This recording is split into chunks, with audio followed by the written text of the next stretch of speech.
Welcome to the channel, welcome to this 2,000 point battle report between Space Marines and Genestealer Cults.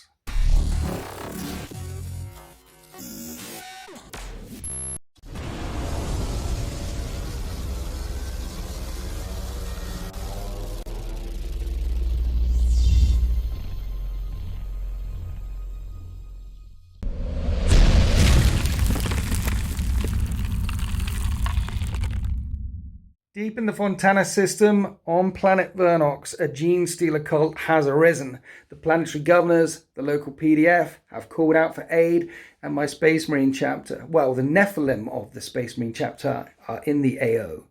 We're going to be playing on this gorgeous table here. I think it's from GameMat.eu. This stuff is from GameMat.eu. Lots of rubbly and terrain pieces from March of War, and this industrial scenery is from foregroundpublishing.co.uk. 2,000 points. We're playing the open war mission, and this is what we've drawn. So the 13th will be on the red zone. My Space Marines coming in this way. And of course, the Genestealer Cults deployed all over the place. And we're playing search and secure. Now, the way this works is there are 6 objectives. 1, 2, 3, 4 actually right down the middle. 1 is here, and 1 is up on that gantry over there. And you get a point at the end of your turn for every objective that you score. Now, a battle round is made of 2 turns, so I could score 2, and then my opponent could score 2, and vice versa. But from turn 2 onwards, we're going to roll randomly, and then 1 is going to disappear. And then in turn 3, another one's going to disappear. Basically, by turn 5, there'll only be 2 objectives left, as the 13th and the Genestealer Cults try and search and secure this site. In the meantime, indiscriminate projectiles will be raining down from the sky. The atmosphere here on Vernox is inimical. There are rocks and chunks and debris getting churned up and churned out from factories all across the surface. There's volcanic eruptions left, right, and all over the place. It's basically not a nice place to live. It's probably why the Genestealer cult have risen up against the good and noble and holy and pure Imperium. And we welcome back to the channel Brapscallion. Say hi, Brappers. Get out of town. The Genestealer cult are the good guys, always the good guys. Hello. But there's some star god that you worship. Yeah, the Star Children, they're coming to save us all. Yes. Coming to rescue us from the tyranny of the Imperium. And not eat you. Definitely not going to eat us. There's going to be no problems. It's going to be fine. They're going to look after us, take care of us. There'll be no eating. But your Emperor's got too many arms. He hasn't got 4. He's got 2 arms. Twice as good as your Emperor. No, does your Emperor sit on a golden throne? Yeah. Platinum. A platinum throne. It's a better throne. So thanks for coming back down. It's really good to be back. I'm very excited to bring my Genestealer cult. I'm excited to be here. You know, I was just chatting to you, because normally you're here with your Minotaurs and stuff like that. Yep. You're in the deployment zone. I sure am. You actually came into the hobby at 8th edition, and then you joined us in the deployment zone. And since then, how many armies you got now? Oh no, 7 or 8. It's not 7 a or healthy 8 number. from 8th edition. Yeah. You're making videos. You're in the 4 horsemen of the hobby apocalypse, our tale of 4 gamers in the deployment zone. Come check it out. You're big on the Discord as well, chatting away to all the patrons and all the supporters as well. You ran an event called King in the North. Are you going to do another one of them? I've been busy, haven't I? Yeah, I'm hoping in 2022. Still a bit weird in 2021, booking stuff. So big plans for 2021, and we'll be running it in conjunction with Deployment Zone, hopefully. So it's going to be a big we've event. got lots of events coming up, and we'll help support you with that. I'll come to it, basically.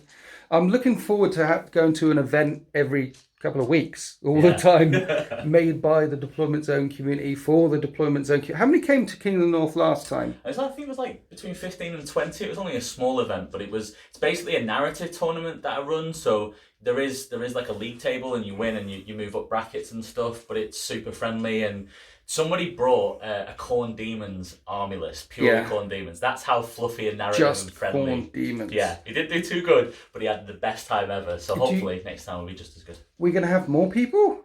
For sure. Bigger? I'd love to have more people, definitely. How big can you go?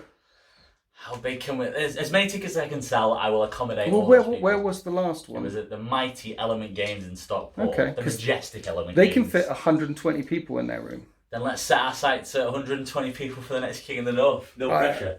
No, I'm down with that. I know Element Games are completely booked up for this year, so 2022 we should definitely get that in. What was I going to say? Yes, so you're DZTV Brapscallion on Instagram. Yeah. I'm DZTV Winters SEO on Instagram. Basically, if you put DZTV on Instagram, you'll find a lot of us. If you want to support me, then come and join us in the deployment zone. It does give you access to all the general threads in the Discord. If you become a patron, it unlocks the whole Discord. You get to talk to this guy who's a moderator in there now as well. You're such a generous puppy. I don't think that should be a benefit of joining the Discord. You get to talk to me, that's not fun. But please join us. There's absolutely loads of people. We've just updated the community map and all the features. So now we're unlocking a bit in lockdown and we're starting to play more games. You can find people in your area to play games with, and we're arranging stuff as well. You did that. You updated all the things. With the help of everyone else. It's not me, it's a community thing. We all work together, and it's really cool now because you can go on it and see where everyone's based, and people can submit like where they are in the country and find games, and people are finding people that they didn't even know live near them. Yeah, they're playing. So I think that's the most exciting thing about the DZTV community is the fact that there is actually real people out there meeting other real people and having games. I find that really exciting. The other thing I find really exciting is now that the lockdown is unlocking, there is a real hunger, not just on our platform, but all across the world for people to get out of the house and meet people. I mean, a year or so ago when someone says, hey, come down to Warhammer World at this time, it's like, nah, and Netflix. It's busy. Now it's like, yes! I'll bite your hand off now. If you say there's a game going, I'll travel to wherever. Wherever it is. Austin, Texas. I'll go there. Why did that spring to brain? I don't know. Anyway, 2,000 points of search and secure with this weird deployment while indiscriminate projectiles are raining down from the sky. Let's go and have a look at these armies. Right, this is bang on 2,000 points worth of the Space Marines. This is my Space Marine chapter known as the 13th. We're a fleet-based chapter. And it's actually broken down into different divisions, different battalions, things like that. This chunk of them is known as the Nephilim. They follow a lot of the White Scars teaching and roam further and farther and like a bit of speed, like their bikers. So this is, I think, is the spearhead detachment. There's no troops here. There's 6 fast, 1 elites and 2 heavies. We've got the 6 fast around the edges, so attack bikes, bikers, and 2 of the sergeants of fists, 2 of the sergeants of claws, and then a unit of land speeder typhoons there. That's my 6 fast. And then the 2 heavies at the back are 2 devastator squads, 1 with 3 las cannons, 1 with 3 missile launchers, and then a unit of stern guard coming up the gut. So no troops in this list because the Nephilim basically treat their bikers as troops. And I like the idea that the Genestealer Cult have been popping up and disappearing into the shadows all across the surface of this planet. It's like whack-a-mole. They've been appearing here, appearing there, appearing all over the place. So we've unleashed the speed to track them down and cut down each little, swat out every little firestorm, like putting out fires, like putting out a bushfire, put out that fire over here, zip over to the next place, put out that fire over there, zip over to the next place.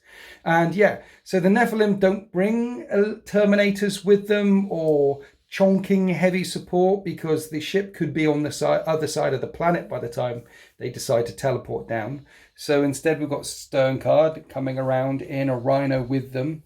And the Devastators obviously in Razorbacks, chonking around with them. Razorbacks offering an additional layer of fire support, fast, responsive units. I'm using the successor traits bolter fusillades, which I always use with the 13th. So reroll kit rolls of 1 with bolter weaponry. And the Nephilim use tactical withdrawal. And that means I can fall back and charge. I've only got a fist, a claw. It's not necessarily the greatest thing, but there is also a 1 CP strat called hit and run warfare, which means you can fall back and shoot with bikers or speeders.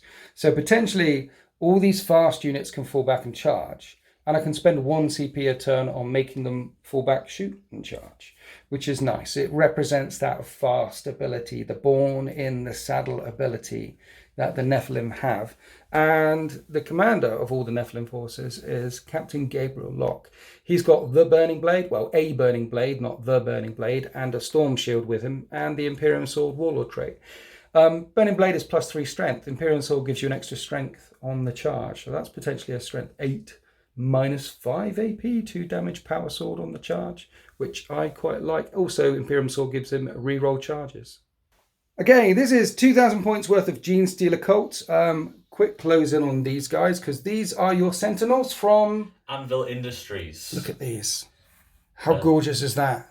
Anvil Industries Sentinels. I like it. Very Avatar. I'm getting Avatar Yeah, vibes like from Power it. Loader from Aliens as well, that kind of vibe. Oh, yeah. I like it. Right.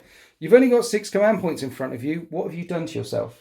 Shenanigans, Winters. Shenanigans is the name of the game. Okay. Genestealer Cult are an incredibly tricksy and fun army to play with loads of tricks up the sleeve, so I have paid for lots of extra delights. Right. So the first 3 CP I've spent is on a double battalion. Dual battalion? A dual battalion, like the old days. I've had to do that to fit in the amount of characters Right. that I've wanted to bring, because I wanted to bring the full menagerie, the full rogues gallery of villains and craziness, because they're just so much fun to play with. You've got a little grot down here. He is a familiar. He's not a Gretchen. He's a Come little on now. grot. Come on now. Yeah, so this is... I'll just give you a bit of backstory, really, with the cult. These are my Genestealer Cult. They're called the Cult of the Endless Deep. Okay. And basically, they're formed from a mining colony called the Construct, which is a few hundred years old now. It started off as a really sort of utopian workers' paradise, where everyone was allowed a fair share, and the governor that ran it was brilliant, and he brought them well ahead of other mining colonies. They were absolutely out in front. They were an incredible organisation. But then over time, when he died, the planetary governors that started coming were less reputable, and it just slid into absolute disorganisation. And until the ties to the emperor were so bad that a new planetary governor was brought in, and he was ruthless. So Vernox is a hydro world. It's largely water, and to double the ties which he promised to his superiors, he started drilling further and deeper into the ocean tunnels underneath the ocean bed. And cracking the magma beds, and now we have stuff raining from the skies. And unfortunately, when they found something deep under the ocean, and that is the Depth Terror, the father of the deep, which is my patriarch. And so where'd you get his head from? That is an Ideneth Deepkin model that's been converted by a guy did it for me on Instagram, and I just love the conversion so much. It's amazing, right? So the cult started from there. Yeah. And the people of the planet Vernox and the Fontana system were so downtrodden that they were looking for any way out, and the cult, the father of the deep, showed them the way. Okay. And now there's a full cult uprising in Vernox, and so there he is. He's my warlord, the patriarch. He has to be your warlord. Yes. His warlord trait is Shadow Stalker, which means it's -1 to hit him at all times. Nice. So that's good. Also, what I've also paid for is there's a stratagem called Brood Coven, which means if I take a Primus, a Magus, and a Patriarch, they can all have a warlord trait. Right. And that's for 1 CP. So on the right of him is Magus, and his warlord trait is Inscrutable Cunning, which means I get D3 extra command points at the start of the game. All right, so you've already spent... Do you want to roll a D3 now? Why Have you not? got a Let's dice? roll. Yeah, I'll roll now. Because that makes up for... over here, you've done it. You rolled a 1. So it's paid for itself. Okay, you spent a CP to get a CP. That could have been better. Works. Right, next. The Primus on the left is the conversion. He's like one of the PDF generals that's been converted to the cult cause, so he's a bit dodgy. You've seen the light. He's seen the light, that's it. And his warlord trait is Alien Majesty. So his buff, he's got like an aura of +1 to hit within 6 inches. Yeah. And Alien Majesty buffs that out an extra 3 inches. So he's got 9-inch buff of +1 to hit. Okay. Patriarch does the same, +1 to hit within 6 inches. Okay. I'll go through the characters in the front row. +1 to hit. +1 to hit to all units. It's interesting. Instead of reroll 1s, it's +1. I like it. I think it goes on that sort of Tyrannid Tyrannid grandfathering thing, where Tyrannids don't really have rerolls either, do they? So it's all about buffing, not rerolling. Yeah. But we've got some reroll shenanigans coming up, so don't you worry about that. Who's this fella? Who we're looking at there? Guy with the staff. The Clamoverse behind the Magus, he is a +1 to charge Right. guy. That's within 9 inches, I think it is. No, Okay. it's within 6. But what I've also done is paid another CP, that's why Right. I've got so little, for a stratagem called Commanding Amplification. Right. And that gives him a +3 inch aura for his +1 to charge. Right. It's already getting complicated, but basically you're going to see it all on the table. He's going to drop down with the shock troops, with the combat troops. Right. And they are going to cause an absolute ruckus. Nice. To the left of him, we have Sanctus. Yeah. So my sniper character, he's just a normal stock character. Right. With his Sanctus sniper rifle. Yes. And to the left of him, we have Jessic James, the Kelomorph. Right. He's one of my favourite characters. He's awesome. And he's got a relic. So I've paid for Grandsire's Gifts. Right. For another CP. And he's got the relic, the Oppressor's Bane.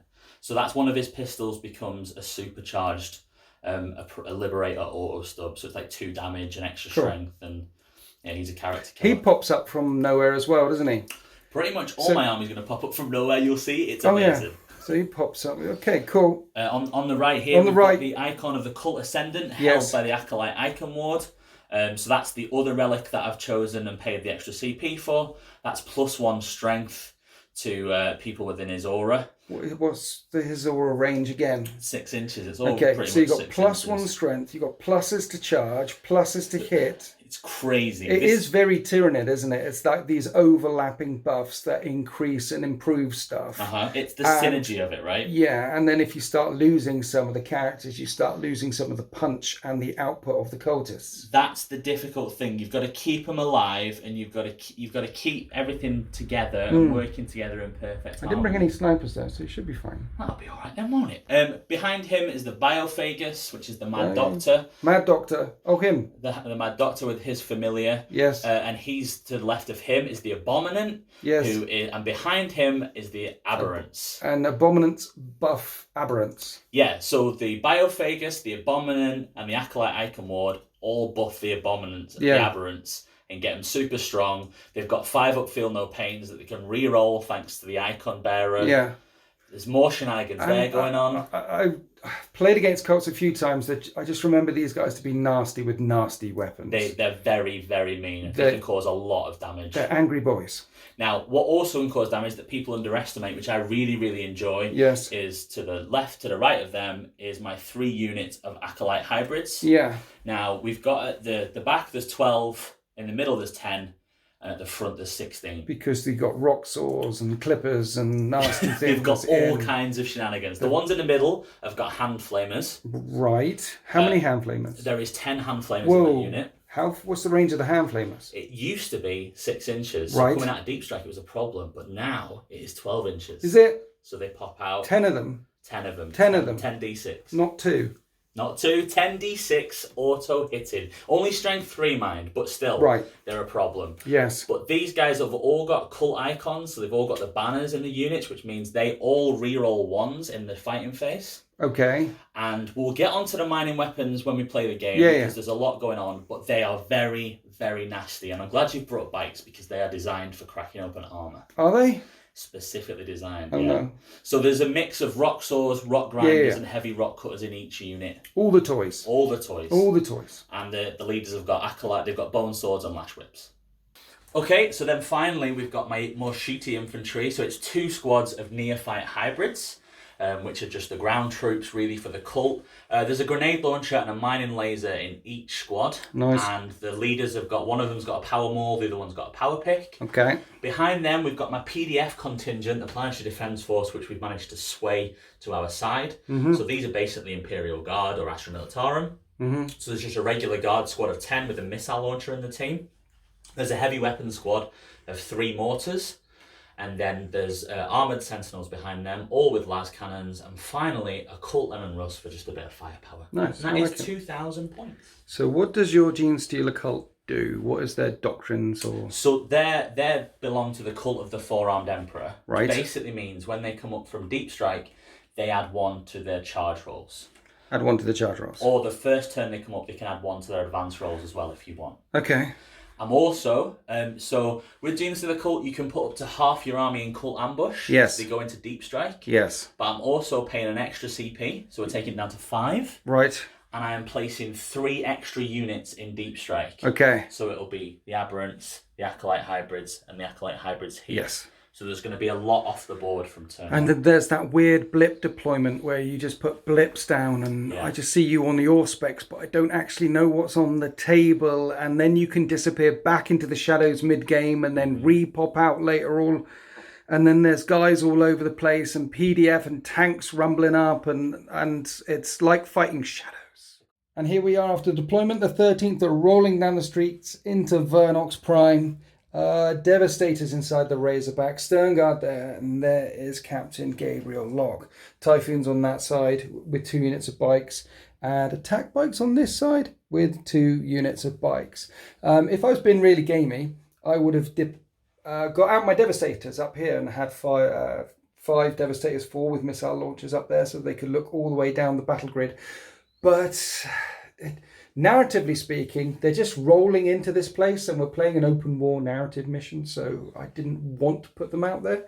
If they want to disembark and get up there in my first turn, happy with that. But right now, we're just rolling forward, and here we are in the Genestealer Cults deployment, and we can't see anything.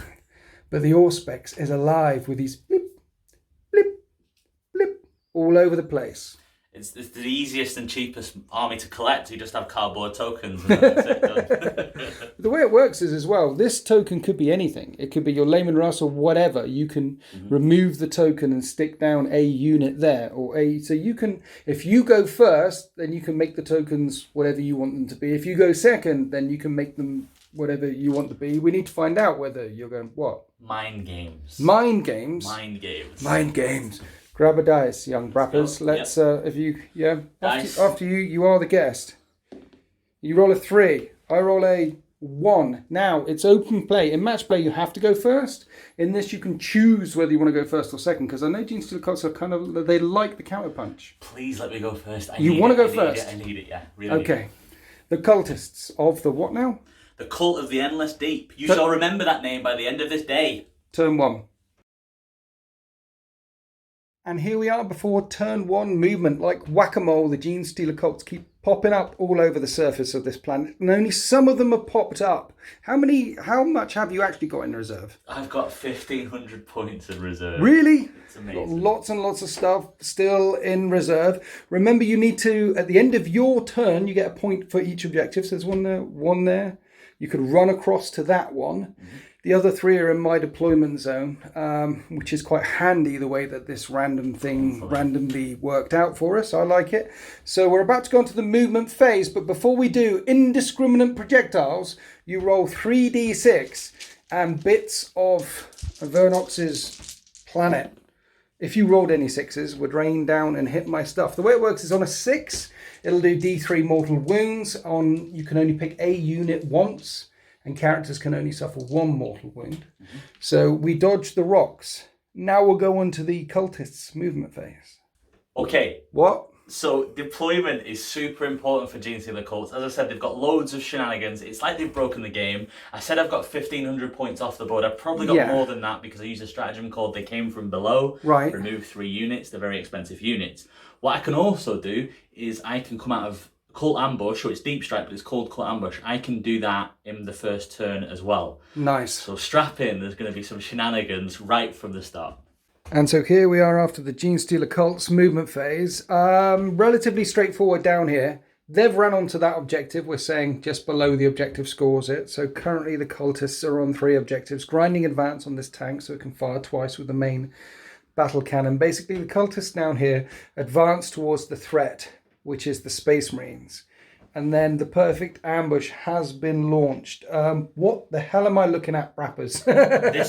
This is go big or go home. So I'm worried over this side. Like, I've got objectives, and there's people on objectives, but they're pretty frail. Right. So rather than leave everything at the back, I've kept 2 units in reserve, but mainly I'm going to try and halt you in your tracks and do as much damage early on as I can.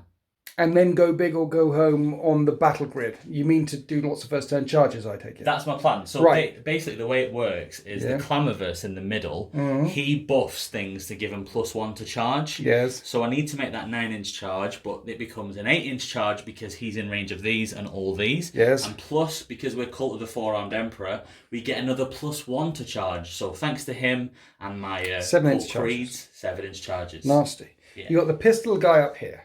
Yeah, the Kellamorph. And he can target characters. Jessic James, my beautiful Kellamorph, is going to take on... You realise that I can shoot these guys, right? Bring it on. Because you could have stuck them behind units and things. You can use them if you want and waste a turn shooting the toughness 3 wound character if you want. But he's a psyker. Don't you want your psychic powers? I've got more psychic powers in the bag, don't Have worry. you? He's going to cast his... The thing is with Cult, they die so quick and they have these glorious moments. They uprise and they die straight away. So he's going to come up, do what's asked of him, and then he's made his sacrifice to the Cult in glorious fashion. That's all I want. More stuff and things. At the end of the movement phase, you've got a Biophagus, which does what now? He enhances the aberrants next to him. So he rolls a d3, and it's either +1 strength, toughness, or attacks. Okay. And because he's got a familiar, this little lad here, you keep calling him Gretchen. He's not a Gretchen. He's a little Gretchen. He's a little Genestealer boy. Should have painted him green. And so what I do is I roll 2d3, and I pick the one I want. So I'm just going to roll them now. So it is, I can either have, I think it's +1 attacks. Yeah, I can have +1 attacks or +1 toughness. And so I'm going to go for +1 attacks. Okay. So do you lose your little Gretchen now? He's not a Gretchen. No, I don't lose him. He stays around and fights a little bit, but you can only do that. You can only aid the Biophagus once a game. So you can't buff him again? I can buff him again, but I just can't roll 2d3. Right.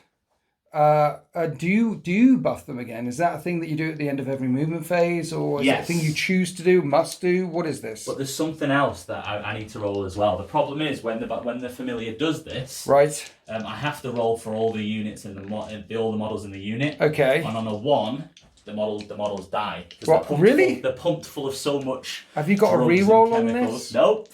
Oh. So this is exciting, isn't it? 5 ones coming up. Don't say that. I don't want a Yahtzee of ones. Anyone? That'll do. That'll do, pig. That'll do. Name that movie. Babe.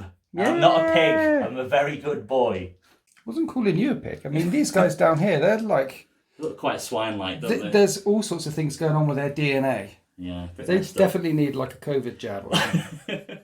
Right, so I get my head around this. That's happening over here, and this is just like Charge of the Light Brigade around this side. That's right, yeah. They're going to be buffed. The Primus is in with them, so he's going to try and get in as well and buff them with a +1 to hit. Right. These are the Hand Flamer units, so they're going to take on them in the shooting phase and hopefully charge in and mop them up. Okay. And so, yeah, I've got a plan. I'm going to attack you all. They're all going to die. Easy peasy. But first we have a Psychic phase. We have a Psychic phase.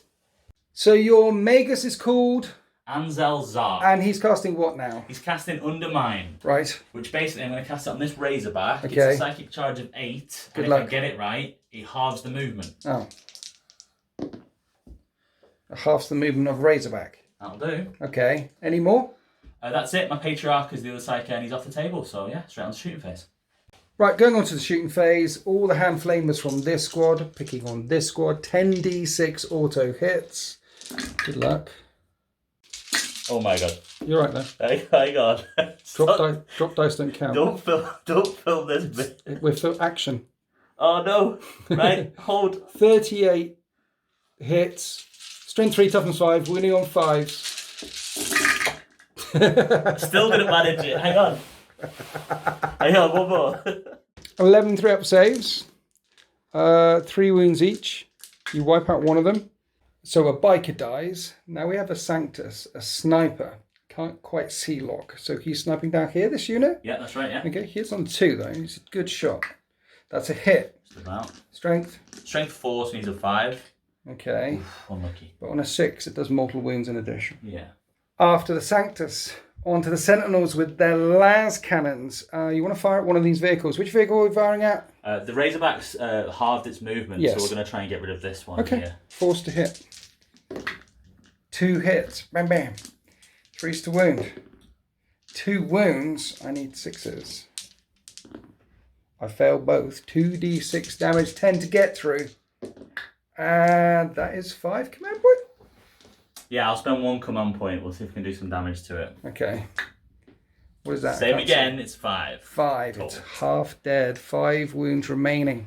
After the Sentinels, we have more anti-tank weaponry from the tank, from the Lehman Russ, firing down to this Razorback here. Last cannon fires out, hits on 4. Bam, it hits. Wounds on a 3. Doesn't wound. And 2d6 shots with a battle cannon because of grinding advance. 9, that'll do. Lots of shots. Hitting on 4s. These are strength 8, right, battle cannon? Yeah, that's all right, isn't it? That's all right. Yeah. Wounding on 3s. And an AP minus 2? Yeah, that's Normal battle cannons are AP minus 2. I don't know. You're cheap cultists. Hang on now. I need 5s then. So that's 4 get through. 4d3, right? Yeah. Ooh, that's pretty good. So the Razorback's on 2 wounds left. Have you got any more guns? Yes, I've got the Neophyte Hybrid Squad here. Right. There's a mining laser that can just about see. That's like a las cannon. It is, like a little baby las cannon. Range 24? Range 24. Not quite as long range as a las cannon, but Okay. we'll give it a go. Okay, firing at the bikes because you're not in range of any. I wish I could take on the Razorback, but Yeah. just a little bit out of range. What do these guys hit on? 4s. Okay. Like guard, basically. No. Okay. And I've got a grenade launcher in there, which I think is just in range as well. So yeah, 24 range. So I'll fire a crack grenade at him as Right. well, Okay. which misses as well. Then we have the mortars in the backfield. Now the only thing in range, 48-inch range, is this unit of bikes down here. Yeah. So 3d6 shots. In on 4s. Yeah, mortar fire raining down. And this is strength 4, right? Yeah, so we're in on 5s, unfortunately. A wound. A failed save. It puts a wound on the biker. Any more shots? Yeah, the big one, I've been saving it. So the Kellamorph, Jessic James, is going to shoot right down at Locke. Nice. So he's got 2 different weapons. He's got 2 Liberator auto stubs, which I roll first. Right. And then he's got a gun called the Oppressor's The Bane. Relic. The Relic. Okay. Weapon to take away tyrants and oppressors. We're not a tyrant or an oppressor. We're a noble Astartes, and you have risen up, thrown off your shackles for the Imperium, and you must be stamped out, whacked. Whack a mole. These moles, they look a bit moly as well. Right, we're going to... Pigs, moles, Keep what other talking. animals can... We're going to do the Oppressor's Bane Right. first, because you're chatting a lot of breeze. Imperial doctrine. What's this? This is the Oppressor's Bane. This Nice. is the leveler of tyrants. This Good is luck. hitting on 2s. Okay. They all hit. Right. It's strength 4 and your toughness 5. I on am. the bike, Yes. But I can re-roll wounds Can you? against characters. Okay. So that's 1 wound. Right. 2 2. wounds. AP? It's AP minus 2, 2 damage. 4 up invulnerable saves from a storm shield. I think I might CP one of them. He takes 2 wounds. He's got 4 left. What else Now got? he's got 2 more Liberator auto stubs. Okay. So these hit on 2s again. So everything hits. Okay. This is strength 4. Right. But I can't re-roll for these ones. So 2 more wounds. 2 more, please. AP. AP minus 1. So 3 up saves. Your storm shield increase. Okay, that one gets through. 2 damage. Wow. So he's taken 4 wounds straight away before he gets a chance to do anything. He's only got 2 wounds left. I can't withstand that 2 in a row, and I can't get up there on my bike. Basically, if I hadn't have burnt that CP, if he hadn't used his strategic acumen, he would have been cut down in the first phase of this engagement as the cultists appear from the shadows. I think that's the end of your shooting phase. Yeah, that's it. I did pretty well. I'm pretty happy with that, actually. You killed a bike. I chipped off a few. I did some damage to the vehicles. We're not usually known for our shooting, so I will take it. So now we charge. What now? So it comes to the charge phase, and there is a stratagem I could have used where I can move a unit D6 closer when they come from deep strike. Right. But it costs a lot of CP. It's still the first turn, and I've put the bubble so it's 7-inch charges. So I am aware other Genestealer Cult players, I could have played that, but I'm not going to because I feel like I can make these charges. Famous last words, but I think I can make these charges. Talk about other stratagems that we could have used. There's ones that Space Marines can use called Auspex Scan. When you appear within 12 inches, I can shoot at you. And these guys have lots of shots. Yeah. And again, YouTube, there's a reason why I didn't use that, even though they appeared from all over the place, is because I'm playing the narrative here. I want to see whether this works out or not for you. This could be the worst mistake, or it could be the best mistake, because I could have potentially annihilated one of these units here. We could be super competitive. If I like to think. Why am I even bunny earsing it? I like the idea that the Auspex was already picking apart the bing, bing, bing down. That's what my Auspex was picking up, and then suddenly he's paying a CP and saying, "No, actually, I've got." Anyway, so I haven't played that one as well. So there's shenanigans you could have played, shenanigans I could have played. I want to see what this crunch does. And dig my way through you, and then win the game gloriously for the Imperial. Right, where are we starting? Where do you want to start? I am going to start Got many charges. Yeah, I'm going to declare... Because I might Overwatch her. I would. I'm going to declare the Biophagus into the bikes. Go for it. Are you going to Overwatch? No. Oh, I was baiting you. I know. I'll need an 8 for this. Okay. He's not in. The Biophagus is not in. That's the Mad Doctor. The Mad Doctor. Right, what else? I'm going to do the Acolyte Icon Ward into the Icon bikes. Ward? Would you like to Overwatch? No. He needs a 7. He's not in. I'm going to do the Abominant into the bike. The Abominant. Would you like to Overwatch? No. He needs a 7. He gets He's in. The Abominant goes charging through. He's a character, right? He's a bit tough. He's a wee beastie. He's going to wreck shop. So he's the Abominant, and these Aberrants? Aberrants, yeah. So imagine he's the dad of these guys. He's the original experiment which led to these from that guy. No, I see him as the lead singer in the boy band. He's okay. The Abominant and the Aberrants. So that's the name for a pop group, isn't it? He's like the Justin Timberlake of NSYNC, and here's Joey Fatone. They're gonna love being called that, and the other ones. Anyway, we're going to charge these into these bikes. Would you like to Overwatch? No. I thought I was going to bait you then. Come on, get in, boys. In they go. They're in as well. So that's quite nice. They go charging in. You're still on that objective there. What are we doing next? We're going to charge the far unit with the hand flamers, the Acolyte hybrids, into the bike unit directly in front of them. Okay. You know Overwatch? No. How far is this? Is an 8-inch? This is an 8-inch because they're out of the buff range of the Clamorous. Okay. And they make it. Did they? Yeah. Hey. Lovely. Read it in Wheat Winters. So they're there. And now we have this squad. 8-inch charge. There's a Primus. So the Primus is here. He's going to charge first. Who's the Primus? The Primus is the nice guy in the white here. In the ceremonial dress robes. He's going to charge into the bike unit. Is he? Would you like to Overwatch? No. Not bothered. I need an 8 for him. Oh, he's in. That's a 10. He's in. Primus gets there. Now these chaps have a 7. And you haven't used a I can't Overwatch it. You haven't used your CP reroll yet if you need to make this work. Come on. Come on, Dice Gods. Yes, get in there. So charges across the lines for the Genestealer Cults. Perhaps Galen starting here. Yep. What are we starting with, sir? Starting with the Acolyte hybrids, we had a big discussion off camera because you can interrupt. I think they are the most frail and they've got the biggest chance of wiping out the unit. Okay. So I want to take them out and try and get rid of them. So we're starting off. There's a whole load of weapons in here. There's heavy mining weapons all over the show. So I'm going to start off with the heavy rock cutter, which is this chap here. Okay. It's -1 to hit. Right. But it's +1 to hit because the Primus is here. Okay. So it's 3s. It's back to 3s. Cool. So it's 3s to hit. 2 hits. Both hit, and it is strength. The strength heavy rock cutter is strength ×2, so it's strength 8. Strength 8, not strength 1. Not strength 1, strength 8. 3's to wound. 3's to wound. Yeah. And it is -3, I believe. -4. I don't get a save. So it's D3 damage each. Right, okay. First one. So we take damage, right? So that's a 3. It's a 6, sorry, it was a 6. 6, yes. So one's dead.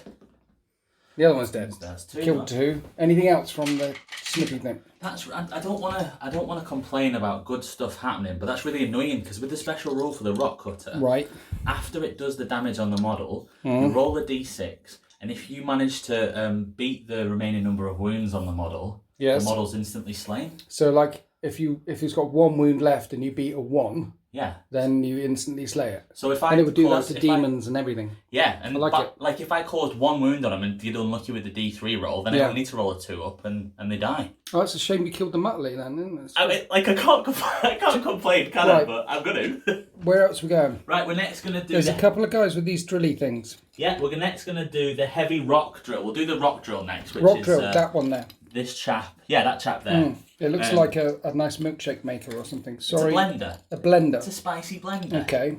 Right, so he's going to go in 2 attacks again. This time he's hitting on 2s. Oh, also, everyone in the squad is re-rolling 1s thanks to the cult icon. So right, okay. hitting on 2s, re-rolling 1s. Both Yes. hit. Again, it's strength times 2. Right. So 3s to wound. Right. Both wound. And the AP on this is -3 this time. So 6s. I've only got 1 dice in my hand for some reason. No, They failed. both fail. So that does 1 damage. Okay. So do you want to take it on both? Do you want to take? You have to take it on one model, don't you? Yes. Then what I now do is I roll a dice. And on a 2 up, you take a mortal wound, and then I roll another dice, and on a 3 up, you take another mortal wound on the model. So I need to roll a 2 up, and the bike's dead. Okay. 2 bikes down. Shenanigans. 3 bikes down. Yeah. Next, rock saws. Do the rock saws. Okay. These are a bit easier. Unwieldy as well, but +1 again. These aren't unwieldy, these are just normal. So these are hitting on 2s, re-rolling 1s. But they're big saws. Yeah, I think because they're like angle grinders, they can be a bit more precise with them. Okay, all right. That's what I choose to believe. Strength times 2, so 3s again to wound. Mm-hmm. And it is 2 at -2 damage. Okay. I made some saves finally. We're good. Do you want to know the worst bit? I'm What? really sorry. It's actually -4. That wasn't to wind you up. I'm sorry. I've just But I checked. made some saves. -4. I made saves. So, I'm sorry. So I didn't make saves. No, I feel really bad. How much damage? 2 damage each.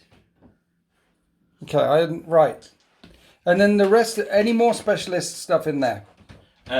No, we can move on. I've got a lash whip and a bone Well, sword. everyone else fights now. Yeah. Because it's everyone who was within ½ inch of a ½ inch before that combat began. All this attacks happened at the same time. These 2 chaps aren't fighting, but everyone else is going to try and take on my sergeant.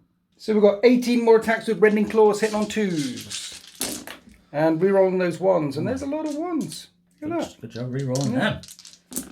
And this is strength user? Yeah, so strength 4. And it's rending claws, so it's 6s and -4. Yeah, so any 6s straight through the armour. I see A6. There's 3 6s. There's 3. Oh yeah, there are 3 6s. So the sergeant gets taken out. So 1 squad entirely wiped out. Then you pile in or consolidate into the 2 vehicles here. Then I spent 2 CP to interrupt. Now I'm not going to interrupt over there because the Aberrants and his boy band. I could hurt you back, but I think that unit is completely wiped out anyway because there's a lot of punch there.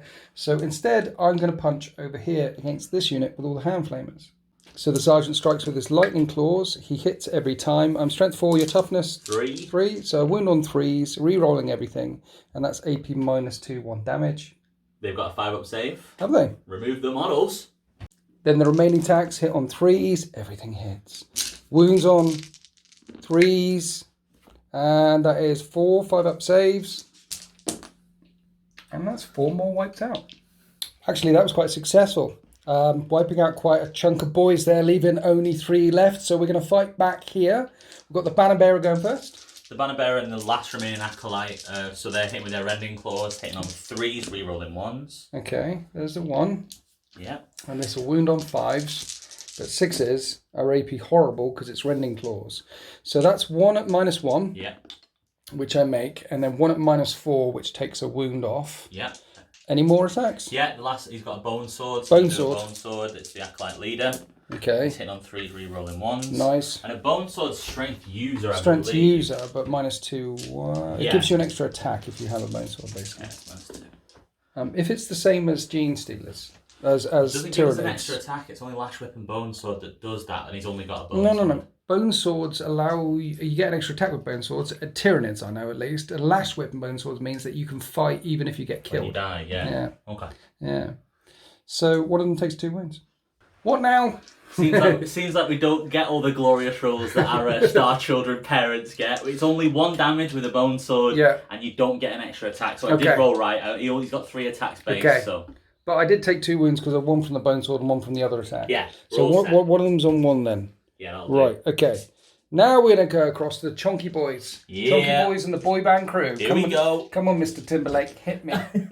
So the Abominant, the character's going first with his power sledgehammer.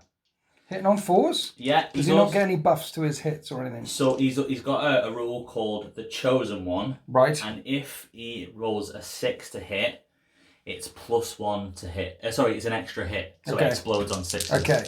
So it's 3 attacks, hitting on 4s. Only 3. Only 3. Well, it's now 4 winters. So that was 4. He got 4 out of 3 hits. Yeah. Okay, strength 1 again. It's strength 6 times 2, so it's strength 12, but he gets +1 strength. So 12? Because he's got icon of he's the going to be winning on He's 2s. strength 13. Okay. Like the 13. That's a lucky number. Yeah. So you're going to roll a bunch of 1s. You roll 2 1s. So only 2 wounds get through. You did that. It's 13. It always happens. It always happens. AP? -3. -3. 6s. Coming up. No 6s. How much damage? It's D6, but a 1 Wow. or 2 counts as 3. Oh, so you wipe out 2 bikes off the bat. Yeah. So it looks like this. Now the groupies are going to attack. Who's going? Joey Fatone's going to attack Okay. with his heavy improvised weapon, his massive stop sign, basically. Stop sign. Massive stop sign. Yeah, so that guy, like he's got like and then That's with cool. concrete coming out, it's so cool. The models are Stop amazing, right right? now. Thank you very much. I need somebody with a human touch. Name that band. Spice Girls. Yes, of course. British. Stop. What? Stop sign. You see, that's why I sung it. Oh, because right, the stop. clever. Do you get it?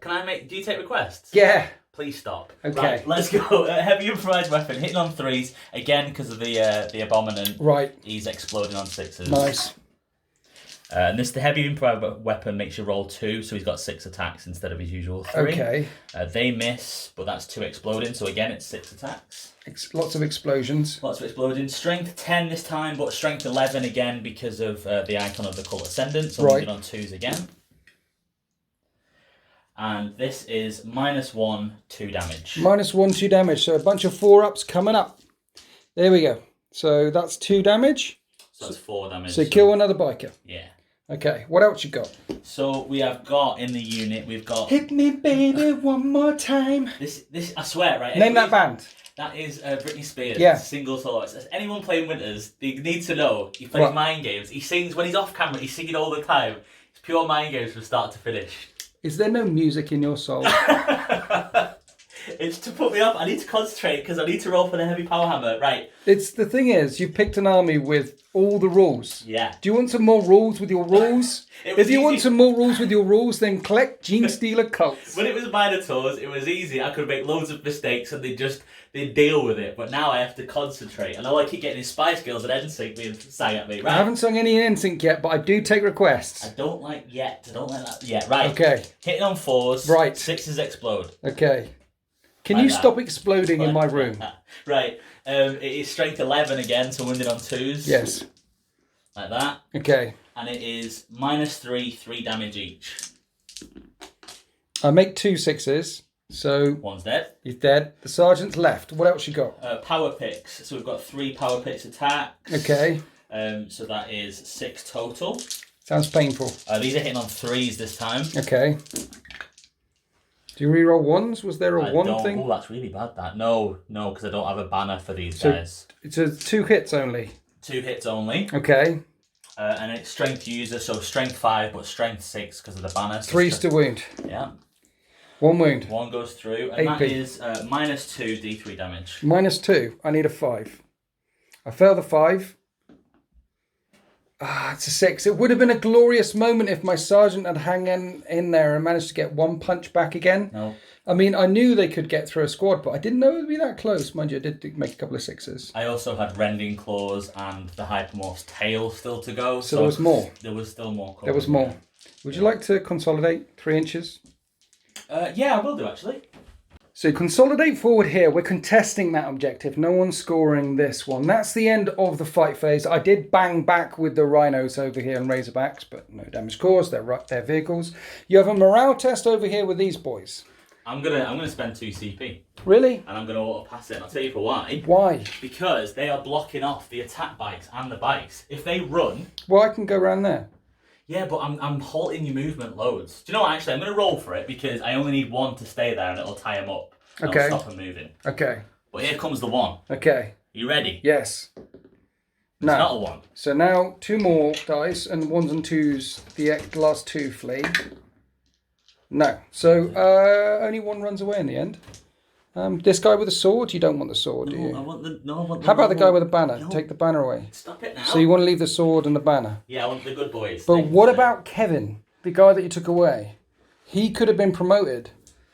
Kevin has done enough. He's done loads of damage to bikes. He's waded in, and he's pleased his father, the patriarch. He's happy. Well done, Kevin. You've done your duty. So, at the end of turn 1, you've killed 2 units of bikes utterly.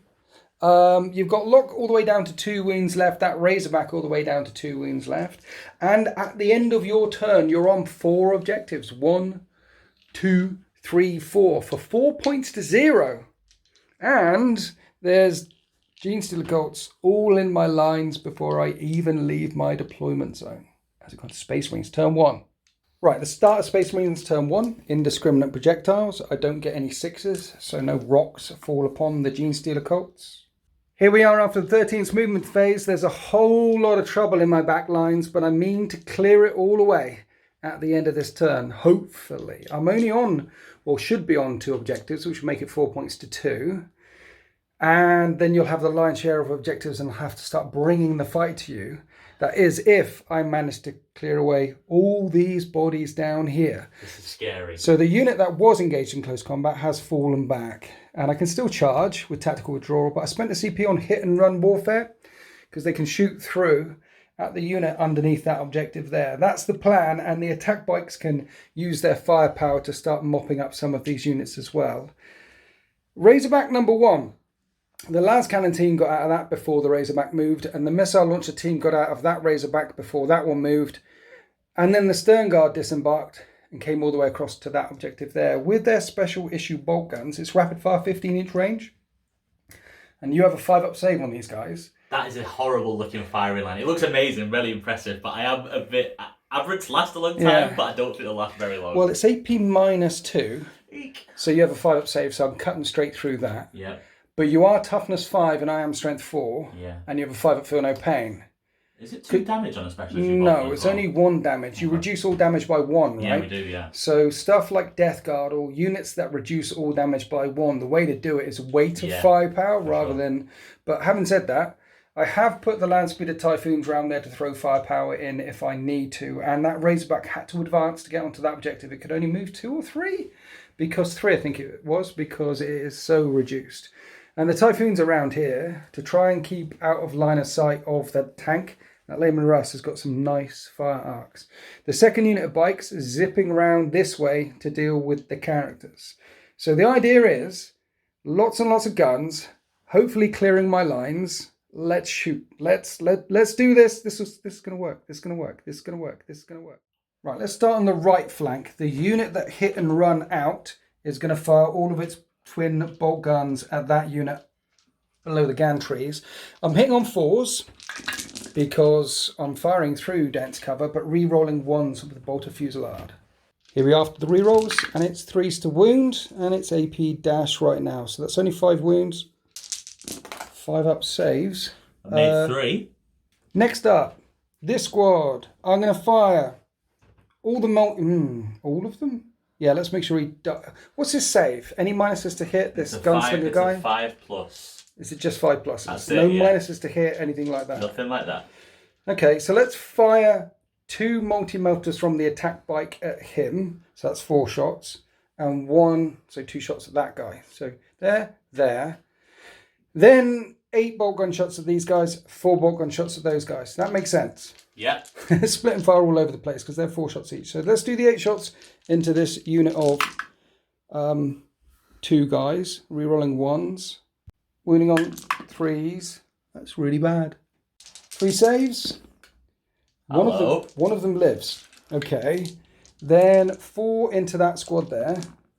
I hit 3 times and wound once. My dice rolling. But I kill 1. And then 2 multi-motor shots, which is 4 shots into the Kellamorth James. Jessic James. And I hit on 3s. And I wound on 2s. And they're AP -4. Uh-oh. He is well dead. And he takes 13 damage. Yeah, unfortunately he's only got 12 wounds. No, Okay. He's got like 3. And then at the psyker up there, 3s to hit. Hitting both times. Boxcars. Target acquired, my friend. No. Target acquired. 2 wounds at -5. And that is another 5 damage on him. So kill both of them. So that's what it looks like here. There's still one chap remaining. It looks like I'm charging him with attack bikes. So we're going to go across here to the Stern Guard. 9 Stern Guard, rapid firing into Aberrants. Hitting on 3s. Rerolling 1s, Brappers. Yeah, but what did you roll? 5 2s. Yahtzee! 5s to wound. And these are AP -2. And that's really cocked. Okay, 1, 2, 3, 4, 5, 6. 6. I got 6 at -2. So it goes straight through, but they've got a 5 up, feel no pain. Okay, do they feel the pain? Let's see. They feel a bit of pain.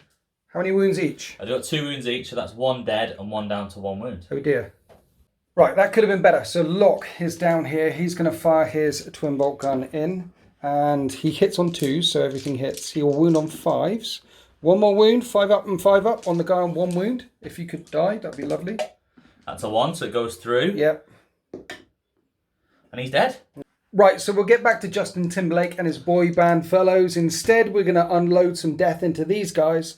I got the Devastator missile launchers out, spending a CP on steady advance, so I can move, so that unit counts as though it remains stationary. Cool. And I'm firing into these guys, and they're toughness 3. That's it. So I'll do the explosive versions. So it's 4d6 hits, and there's more than 10. There is. So that's 24 hits. 24 shots. Oh no. Right? Oh no. That's how blast works. Yeah. Okay. Nice. It's good that I just remembered the blast rule there. Yeah, I'm happy. I'm very happy. Hitting on 3s. Now, they are core, and I'm in range of Locke, so I'm re-rolling 1s. Re-rolling. Sweet. So, strength 4, toughness 3. Wounding on 3s, and it's AP -1 because it's heavy and the Devastator Doctrine's in effect. So, a lot of 6-up saves. Rappers, it's 13. The cursed number. 13. You're going to fail every single 6-up here. Where are you rolling? I'm going to roll in the middle. Okay. Come on some 6s. For the 13th, you actually make 3. That'll do. It's not bad. So how many left? 5. There's 5 left. They died to a stiff breeze, these boys. 5 guys there. Stone Guard got 2 attacks each, so I think I can charge them. He's right for a charging. So that's cool. So I think that means that everything from the Typhoons will go into the Aberrants, into the Justin Timberlake's ball-bound squad. Okay. So these are heavy bolters, and I reroll 1s because of bolter fusillades. And these are strength 5, your toughness 5, right? Yeah. So I'm winning on 4s. It will be 2 damage, but 1 damage to you. 4 wounds. 4 wounds. AP -2. So they don't get saved. It's straight onto the feel no pain. Yes. I'll roll in the middle as well. Yes. So need 5s. Oh, hello. Okay, so only 1 dies. Yep. That's okay. And then 6 Typhoon missile launcher shots to the face. And I hit 4 times. That's okay. Strength 8, toughness 5. Only 2 wounds. No saves. So each of these does D6 damage. Right? So the first one does 3 damage. So down to 2. Yes. Damn it. And the second one does 6 damage. So I need to make 6 feel. I don't put a chance to do this one, but a lot of feel no pains. No. No. So you kill that one. Okay. So now I've got the las cannons which are lined up to take him out. Yeah. And then there's the big guy with the axe ready to go. I hoped to have done some more firepower and then hurt the big guy with the axe with the thumpy thing, but this isn't going to work. So it's just going to have to be 3 las cannons into the face of that last aberrant, unfortunately. But forced to hit because I moved. And why am I rolling 2 dice? Well, they both wound anyway. 1 wound. No save. -4. D6 damage. For 6 damage. 6 5-up feel no pains to shrug a las cannon to the face. Come on, Hyperwolf. You've got this. Oh my god! He does. A las cannon to the face. It blows off one of his faces and he grows another one. That's Joey Fatone. The power of Joey Fatone. Go on, lad. What a legend. I don't even know who these... He's one of their members of NSYNC. We're going with the boy band theme, Winters. Come on, now. Okay. So he can dodge a las cannon to the face. These guys are going to shoot some of these and then charge. I think instead I'm going to shoot him now. I need to fill him. Let's fill him with lead. How many wounds has this guy got? 5. He should be dead. He should be dead. So the bikers now will fire at I'm going to leave Joey alone because he's got a leadership test. No, actually, you're on that objective with me. He needs to die. He needs to die. Twin bolters from the last squad. 3s re-rolling 1s. After the re-rolls, 16 hits. How many wounds, though? On 5s. 6 more. 6 more 6s or 5s. Sorry, 5-up saves. He did it last time.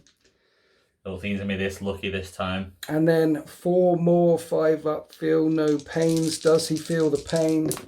He does feel the pain. Only just. These dice available from the deployment zone.tv merchandise page. Okay, that's the end of my shooting phase. Fairly successful. Now we are going to charge. Those bikers are going to go into those units there. Would you like to overwatch? With an auto pistol? No.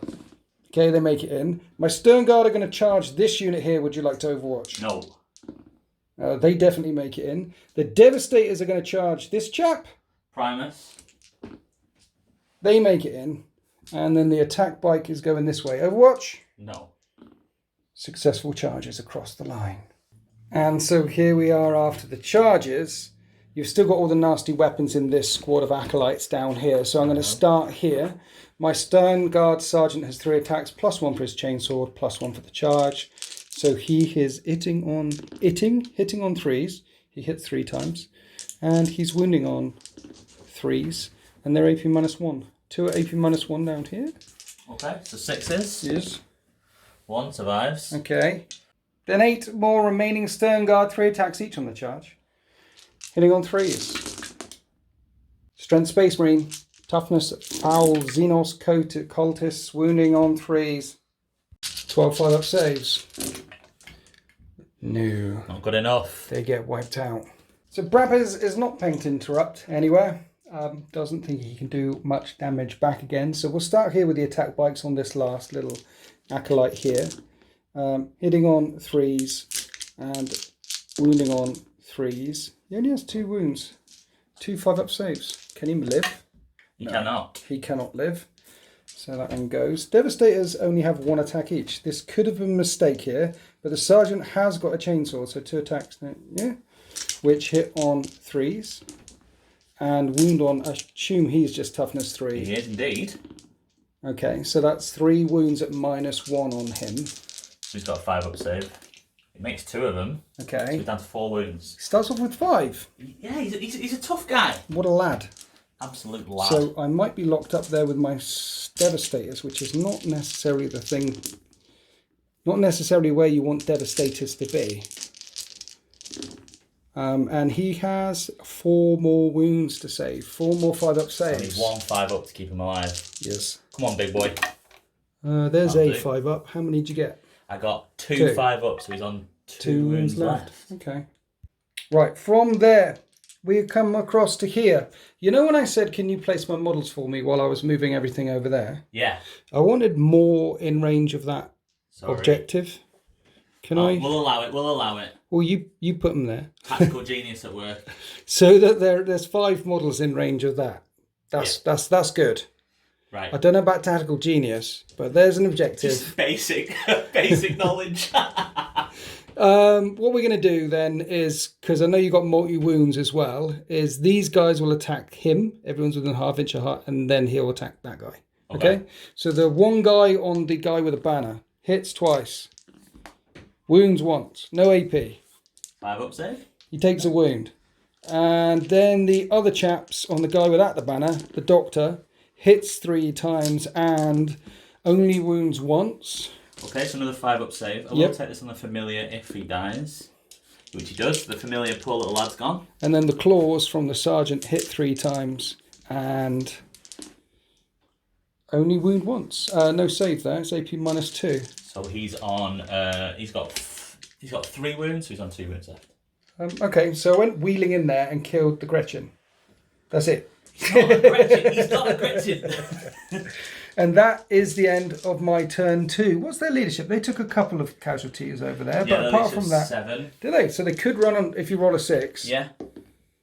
No, so they're okay. They hold firm. Oh yeah, we need to fight back here. Sorry, we need to fight back with your models against the Noble Astartes. Yeah. The Primus swinging at the Devastators. So he hits on 3s. Okay. Hits every time. Hits every time. Nice. And he's got what's called a toxin injector claw. Okay. Which is kind of like a rending. It's like a Genestealer claw, but it wounds on 2 pluses unless it's a vehicle. Yeah. Wow. And then 6s are AP -4. There's a 6. AP -4, how much damage? 1 damage, and then these are AP -1. Are they? So he's quite tasty. He's alright, yeah. So I need some 4s. Yeah. You kill a Devastator. So you kill... Oh, that's the last talent team, so I did put a spare guy in there. Okay, right, lovely.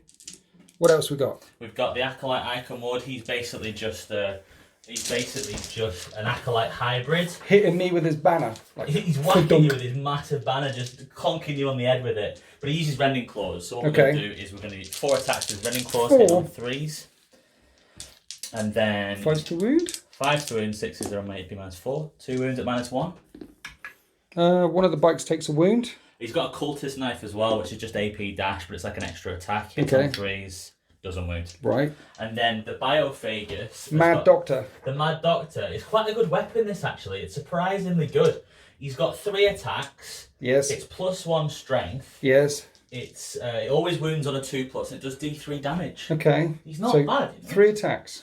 3 attacks hitting on 3s. Yes. He hits all the times. Always wounds on the 2+. Yeah. Okay.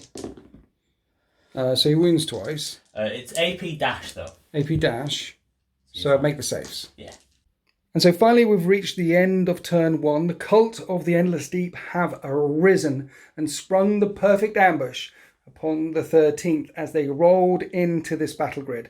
The 13th fought back and have managed to clear their lines and are currently on 3 objectives, searching and securing as we go, making it 4 points to 3 in favour of the cultists.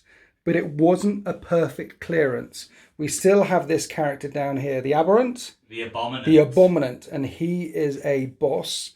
Gabriel Locke is down to 2 wounds remaining. My Devastators are locked up in close combat. That wasn't supposed to happen.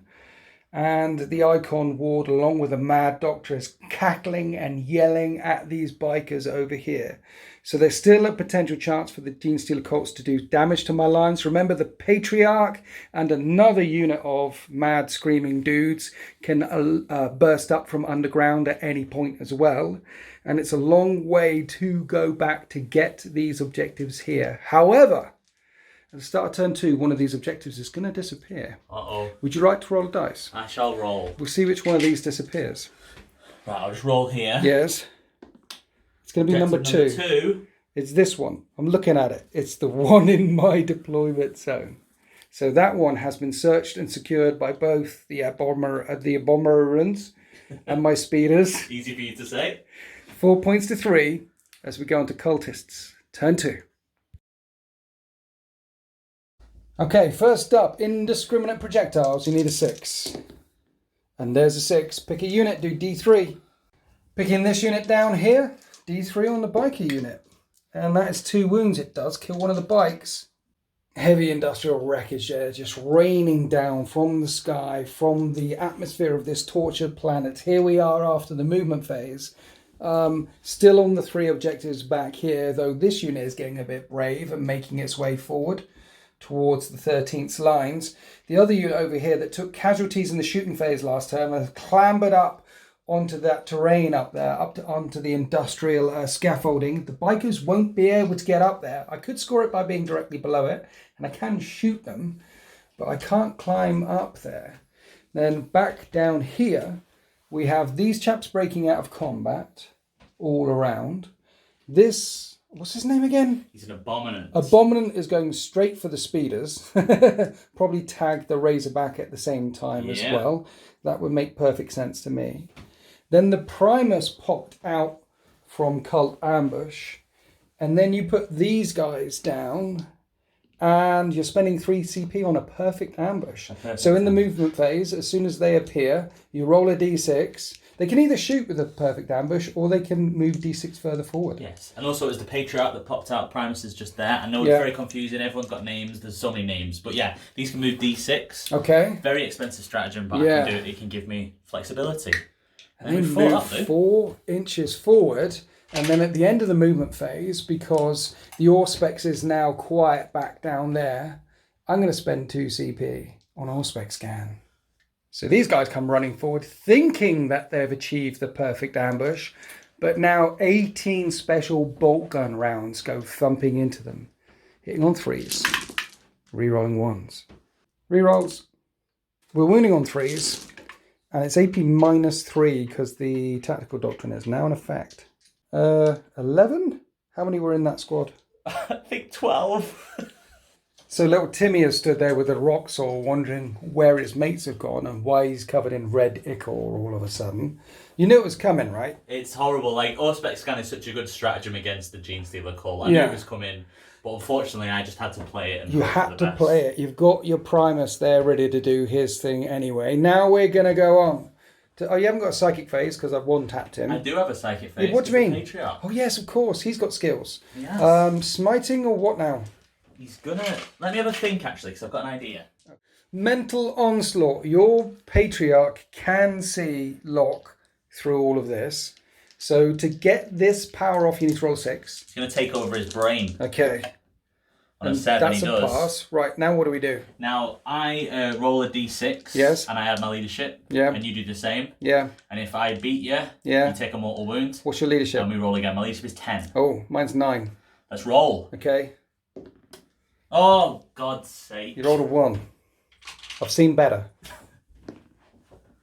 You do not overtake my mind. I am mighty Astartes. We are the 13th and we do not bend. Then we moved on to the shooting phase. There was some pistol fire from the characters which did new damage. And then these troops fired out at the bikes, hitting on 4s or 5s. And not scoring any hits or wounds on the biker squad. That's it for the small arms. I say small arms. There was a missile launcher and a mining laser there. Now we're going across to the sentinels, firing through the dense cover down into the attack bikes with las cannons. They're going to hit on 5s though, because some of these shots, you're right down there, drop dice do not count. Might slam into the... One went through. 2 of them slams into the manufacturing. No, it's -1 to hit. They hit on 5s, right? Yeah. I rolled a 4 and a 5. Yeah, so 2 of them slam into... Sorry, 1 hit. Into the terrain in the way. There's things and the lads... I was trying to add narrative. And I ruined it. 3's to wound. It wounds. I need a 6. Look at that. Now we're on to... You call it the Lehman Russ? What do you call it? Layman Russ. Yeah, that sounds better. Lehman Russ, Layman Russ. It's better than Lemon Russ. You don't call it Lemon Russ. That's See, I don't do the audiobooks, so I don't know if they call them... Layman, if he's called Layman Russ or Lehman Russ. I think Lehman Russ, because layman is like stupid people, like layman's terms. Layman's terms? Are you calling Space Wolf stupid? Yeah. Right, but better you than me, bro. Wolfy boys. Going around think they know better, not following the Codex Astartes. They got to get with the program, yo. Layman's terms, idiot wolves. Take that, monkey. Right, let's... Just upsetting a good portion of the audience. I love right Space there. Wolves for the record. Sorry. So I'm going to fire the Lehman Russ. Who doesn't like Space Wolves? Everyone likes Space Wolves. I like Space Wolves. Yeah, cool, aren't they? It's just a bit stupid. Right, where are we firing the Lemon Russ? We'll fire the big fat lemon into the bikes. Oh, you're going here as well? Yeah. Okay, las cannon to the face. Boom, misses again. Battle cannons? Battle cannon, yeah. 11 yeah, shots. This does D3 a time. This could be painful. But first, will he hit or is he a lemon? Pretty good shooting tax. 8 hits, wounding on 3s. Not great wounding though. It was a dud round. Was that 5 wounds? 5 wounds and -2. 5s. Yeah. I make 1 of the saves, so 4 times D3. D3 so at a time. Yes. Yeah. Not dead. Not dead. Oh my god. Dead. And then the last one. Dead. Not dead. So 1 died, 1's on, 2 wounds. It was a dud round. It was a dud round. Then the last shots from the Genestealer Cults will be the whiz thump of mortar rounds coming up and all the way over and landing down at the stern guard. So it's 3d6 hits. That's not bad. 13. Oh no, that number again. Hitting on 4s. See, it's the cursed 13. Look, 2 hits. Oh god. Strength 4 when you're on 4s. 2 wounds though. I'm fine. And so at the end of the shooting phase for the Cult of the Endless Deep, they've only taken out a biker. Lots of shots going wild there, and of course, a perfect ambush spoiled. So now we're on to the charge phase.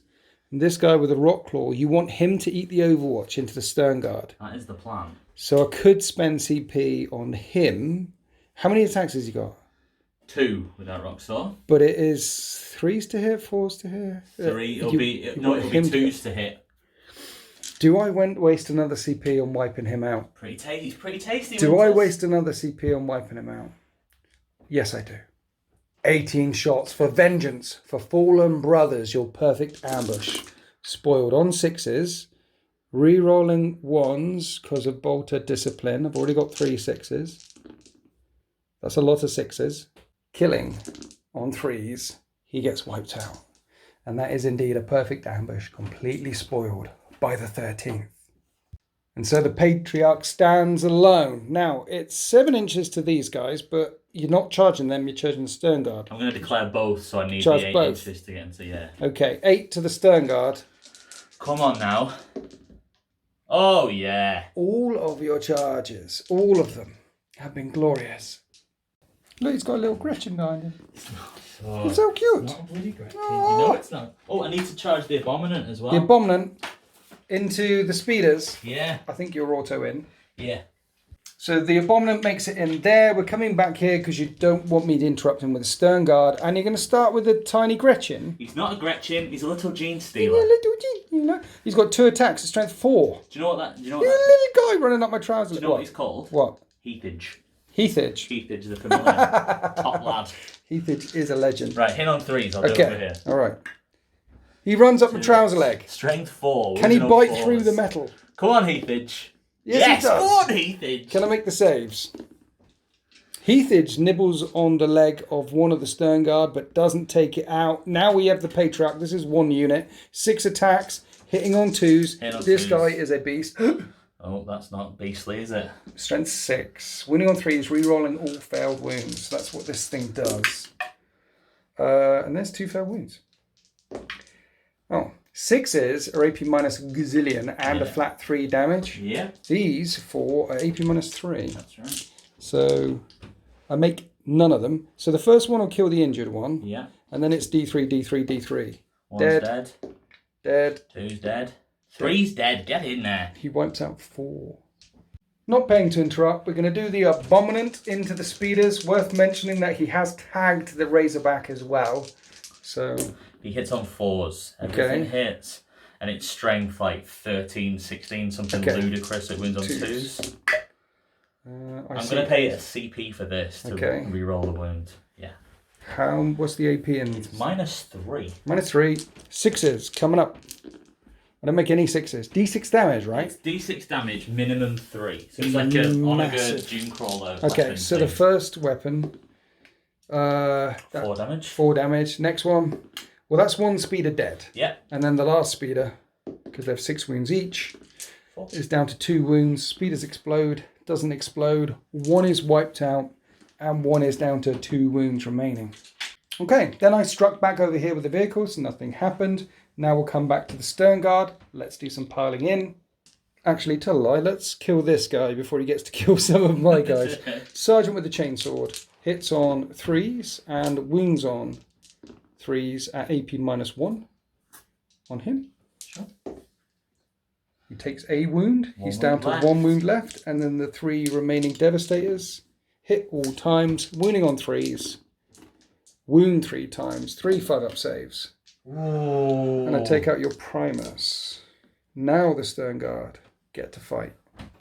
Okay, the Sergeant has 3 attacks, plus Chainsword, plus Shock Assault. -1 to hit him because of his Waller trait. Waller trait Shadow Stalker, yeah. Okay, so 4's to hit with my Chainsword.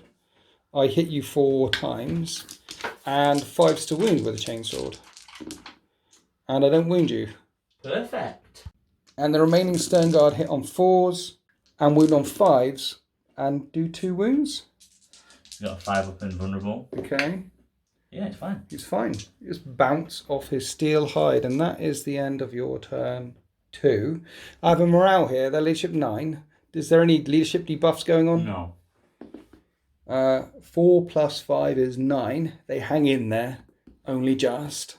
And at the end of Genestealer Cults turn 2, they're on 3 objectives. These 3 objectives down here, making it 7 points to 3 in favour of the cultists. And they've put problems in my lines one more time. I need to get up here. I need to start doing some damage as we go into Space Marines turn 2. Here we are after my movement phase. Indiscriminate jet projectiles rain down, and none of them hit the Genestealer Cults. The unit of bikes that were there zip round. There's an objective there. I need to start making my way up the table. So they've zipped that way. They've zipped through the gantries, backed up by the attack bikes. So now I have bikes over the halfway line on the left, bikes over the halfway line in the center. These are troops. I'm going to need to kill them to a man. Round here, the speeders have jumped out of close combat, and I've spent in the CP on hit and run so they can shoot even after they've fallen back. I'm trying to block off the aberrant down here. Devastator's staying still. I am within reroll range of ones of Gabriel Locke, and the Stern Guard jumped inside the Razorback before it started shooting off up the table as well. The intention here is the Devastators should be enough to kill a Patriarch. There's a lot of heavy weapons there. This should be enough firepower to clear out the centre. And then I have redundant firepower with multi-melters around here to clear out the Patriarch. Every time you come smashing forward, the Genestealer Cults come smashing forward to hit me, it hurts. But they are made of paper. So now I need to set that paper on fire. So let's start here with the bikes firing at the PDF, because they're not getting cover. It's 3s to hit. Re-rolling those 5 1s, knocking scenery over. And 3s to wound at AP -1. 6 up saves. 5 up saves. Or -1. Oh no, it's 6 up saves. Oh no, I mean 2 6s though. Yeah, cool. Hey. Only lose 4. Right, next I'm going down to the land speeders. I'm going to put the heavy bolters into one of the heavy bolters there, one of the heavy bolters there. And then the missiles are going to fire into here. I can draw a line without coming through the obstacles, so I can hit them.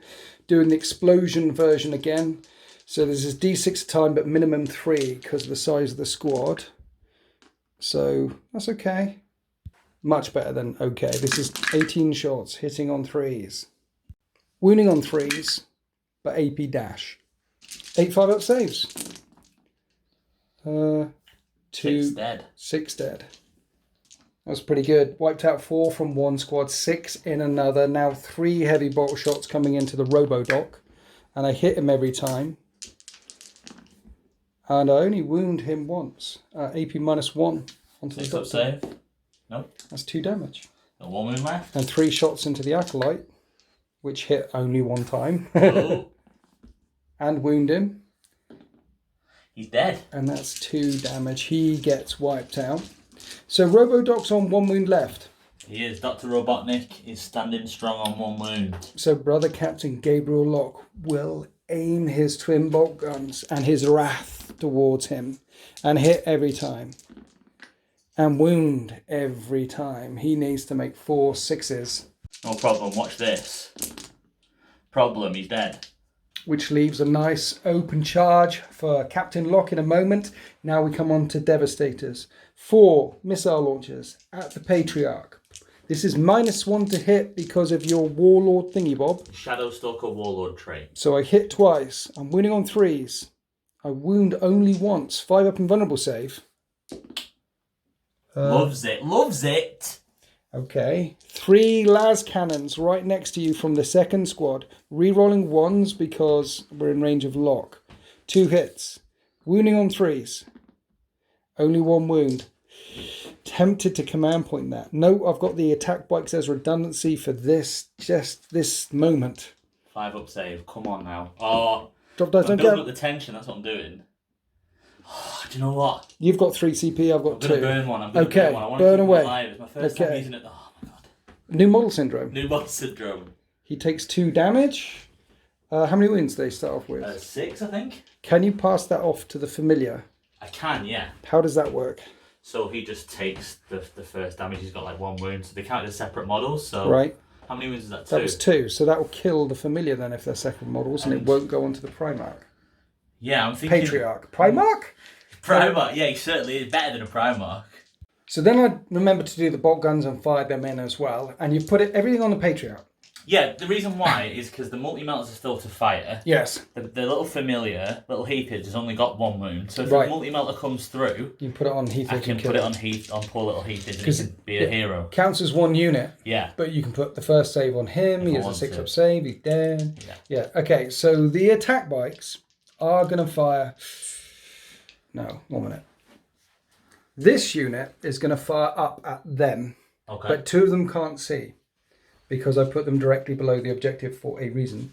And I've got to fire these guys in first because you could draw from the front edge and then they won't be able to see you anymore. Yeah. But it's forced to hit you because dense cover, because I'm firing through all the railings and everything. I re-rolled 1s because of Bolt of Discipline, Bolt of Fusillade, whatever it's called. 3s to wound. Only 3 wounds at AP -1. Okay, well over here. I do kill 3. Yeah. And then the attack bikes will fire all their twin bolters up there and their multi-melters back at Heathage, who should be dead. He's taken 3 las cannons and 4 missile launchers. Brave little Heathage. Here's the multi-melters. I miss 4 times. Now I have to burn a CP. Okay, so I hit 3 times. I'm wounding on 3s. The way this works is you could apply one of them to Heathage and you're dead. He did his best, right? And then you have to make a 5-up invulnerable save on the Primarch. Praetorch! He's not a Primarch. I love it. 5-up and done. Yeah, get to there. Because that would have been D6 +1 and would have auto-whacked him. Target acquired. So he's still alive. Damn it. Right. That's good. That's good for you. Having that horror running around in my backfield. I don't like horrible things running around in my back passage. So now we're going to fire 12 twin bolt gunshots from the attack bikes as they race down the street, up at these cultists up here, hitting on 4s, wounding on 3s, 2 wounds, 2 successes, 2 more die. 3 are left on the barricade, but you've got morale to take everywhere. And I've got the Razorback, who could have a go against him. Primarch. I think I have to hit the Primarch. Here's twin bolter shots from the Razorback. 4s to hit because of your spell. Rerolling 1s because of my spell. Strength 5 versus toughness 5.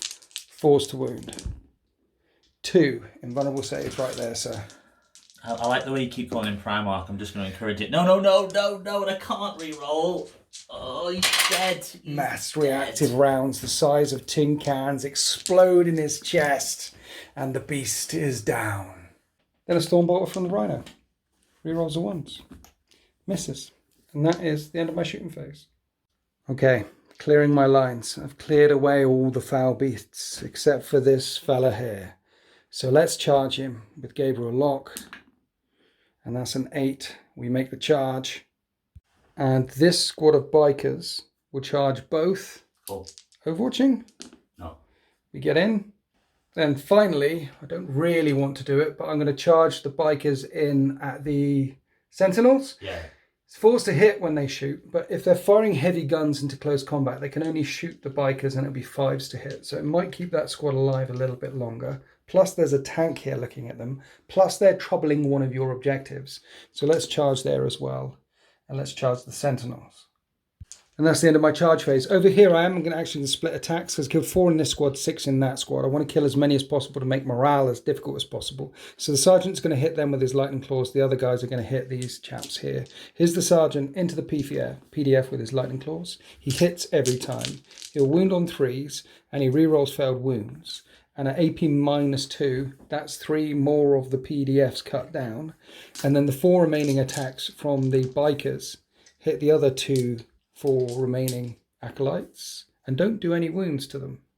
From the fight in the middle, we went across to the fight with the Sentinels. That squad of bikers has got a claw, so I only managed to do 1 wound to those Sentinels. They are rather tough. Then we come across to Locke versus this fella down here. What's his name? The Clamavus. The Clamavus. DJ Lethal. With Imperium Sword, I have 6 attacks on the charge, and I hit on 2s, and I'm strength 8. This is just not, it's not fair this Winters. He's only a little Clamavus. -5, 2 damage. -5, get out of town, right? I just painted this model as well. But, yeah. Then I consolidate. Then you can fight back. And fight back here with the Sentinels and over there. The Sentinels kicking out the bikers, right? 3 attacks. These 4s. magic legs like they turn down. 1 hit. And 4s. Doesn't wound. Have these guys got any specialist weapons? Oh, this guy's called Dimitar Sozar. Is he? And he's got a power pick. Sozar. Dimitar Sozar, yeah. You should have called Kaiser Soze. That's a good one, should have. I'm not as clever as you with this. Hitting on 4s. Strength user. Strength user. Okay. So he needs a 5. Come on, Dimitar. No. And the 3 other fellas. Yeah. Hitting on 4s, wounding on 5s. 1 hit. No wounds. And then these guys can pile in. Yeah. So they're hitting on 4s, wounding on 5s as well. 2 hits this time. They're angry. 5s to wound. Revenge. There's a bike here on... Oh. No. Okay. So the fight back. No wounds caused to the Astartes in the fight back. Then we move on to the morale phase. So you lost 6 here and 7 there and 7 over there. So I'm going to use 2 CP. But you've only got 2 CP. I need it. You need because there's a flamer here. There's a mining laser. They've got a little bit of utility. And I think your bikes can't get them apart from shooting them. And it's the end of my turn. Yeah. So that's a point. So 2 CP for a point. Right. And over here... It's the end of my turn. Yeah, but you know... Next your turn. Yeah. And here, right. I've got 2 chances at it. So I think I'll spend them here and try here. I like your thinking. Strategic. That's strategic AF. Right. So the orange guys. Yeah. Okay. Come on. Low number. Yes, get in 1. I'm it. That was a 1. I knocked it over. So they're okay. And then the black guys, 3. They lost 7. They definitely fail. Yeah, they are. They are so legging it. That's a heavy weapons team, by the way. 1s and 2s. Okay. Right. So I'll roll 2 dice. I just prefer them on separate bases. Okay. Only 1 runs away. So the sergeant will go. So they're pretty loyal guys. Yeah. They're hanging around. They are scoring that objective there. That unit is scoring this objective here. This unit is scoring this objective down here. 3 out of 5 of the objectives you have. I've got these 2 down here, and this bad boy still rampaging through my lines. It was 7 points to 3, now it's 7 points to 5. So the cultists are winning this day. Winters, can you just pan over to the dead pile of me at the end of turn 2? But you brought, what, after 2... Look at it. After 2 turns, there has been much carnage. The 13th are putting in work. You are selling your souls dearly for this uprising. Now an objective is going to disappear again. Just don't roll a 2, because we already did a 2.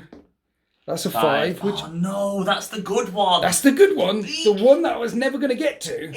So it's just these 4 objectives remaining. 7 points to 5 as the uprising continues. Viva the resistance! Or something like that. Something like that. Revolution, viva la revolution. Fight for your right to party. Fight! You gotta fight for your right to party! Here we are after the movement phase for the cultists. The mortars sat back here. They've searched and secured their objectives, but they can still rain fire down. You're staying in combat with the sentinels against those bikers. Yes. Because you might as well shoot them in. Yeah. And the unit above, the troops above are safe as long as those bikers are locked in. I can't rain bolt of fire death into them. This unit, however, has fallen back. And at the end of this turn, you will be on 2 objectives. It was 7 points to 5. I may have misspoke. It was 7 points to 5. At the end of this turn, it should be 9 points to 5, which means I'll be 4 behind. And these objectives keep disappearing. This chunky boy has jumped up here, ready to leap off the crates and go for round 2 against the land speeders, which is absolutely epic. And we have the Sanctus, which everyone forgot about, clambering across, looking down through the industrial terrain, down at Locke, who's only on 2 wounds. But chunks of debris are falling down from the hive towers up above from this rampaging atmosphere, this broken crust. Let's roll a 6, sir. I could really do with a 6 here, couldn't I? You could. You don't get any 6s. Don't get any 6s. Now let's move on to the shooting phase. So we know what's happening with the Sentinels. Las cannons in combat, 5s to hit because they're heavy. 1 hit and it wounds. And I don't make the save, and one of them's on a wound, so he gets wiped out. Imagine that though, a biker revving around his feet in close combat and poof, point blank range. I imagine the sentinel sort of like puts his foot on the bike and stops it revving and then just sort of goes like that and then just obliterates it. So sick. Round here we have a flamer, bolt pistol and a mining laser. Yeah. Bolt pistol out of range, flamer out of range. Mining laser going where, sir? Into the attack bike. Nice. Kill one. Okay. Bang. Oh, it hits. And it wounds. -3, right? Yeah, it is. Last cannon. I failed the save. Beautiful. Is it D6 damage? Come on, boy. No, not for a... You're not scared, are you? Not scared? How many wounds have they got? 4. Watch this. Yes!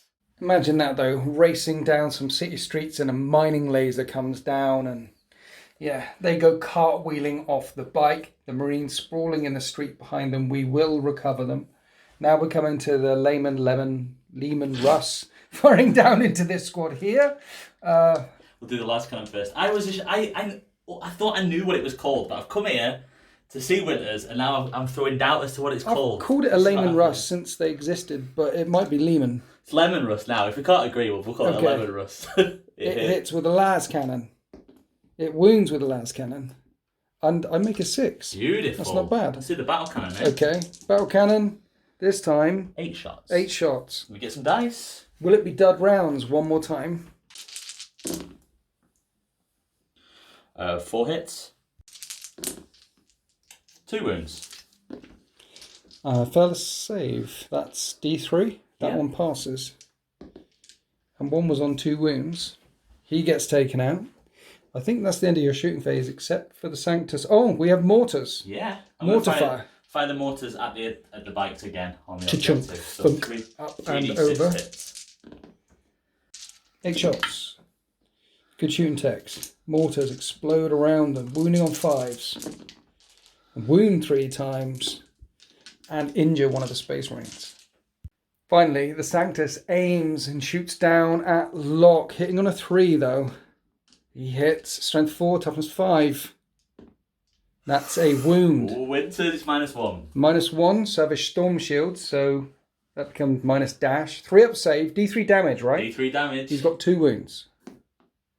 Oh, command point, surely. I've got 1 command point. I have to keep... You have to. I have to try and keep my captain alive.